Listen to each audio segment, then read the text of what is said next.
சீராக்கின் ஞான நூல் அதிகாரம் 7 இறை வார்த்தைகள் 27, 28. உன் தந்தையை உன் முழு உள்ளத்துடன் மதித்து நட. உன் தாயின் பேறுகால துன்பத்தை மறவாதே. அவர்கள் உன்னை பெற்றெடுத்தார்கள். அதற்கு ஈடாக உன்னால் எதையும் செய்ய முடியாது என்பதை நினைவில் இருத்து. தாய் தந்தையினுடைய செயலுக்கு தியாகத்திற்கு இணையாக நாம் எதையுமே கொடுக்க முடியாது. கடவுள் சொல்லுகிறார், முழு உள்ளத்துடன் அவர்களை மதித்து நட. என் பங்கில் திருப்பயணம் சென்ற பொழுது திருப்பயணத்திற்கான எல்லா காரியங்களையும் செய்தெடுத்த ஒரு நபர் நான் வரல ஃபாதர்னு சொன்னார்.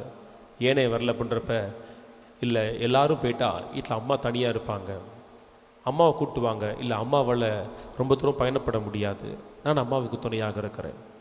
இவர் இப்படி சொல்லுவது 2வது முறை. என் தாயும் இருக்க வேண்டும்னு சொல்லி நான் வெளிநாட்டிலேருந்து வந்துட்டேன்னு சொன்னார். என் தாயினுடைய இந்த நாட்களில் அவர் மனம் வேதனைப்படாதபடி நான் பார்த்தோன்னு ஆசைப்படுறேன்னு சொன்னார். இப்படிப்பட்ட பிள்ளைகள் உண்மையிலேயே கடவுளுக்கு மகிழ்வை கொடுப்பார்கள். ஆனால் தன் தாய் தந்தையை ஒருமையில் பேசி அவர்களை காயப்படுத்துகிற பிள்ளைகள் கடவுளுக்கு, இயேசுவுக்கு உண்மையிலேயே ஆணிகளே.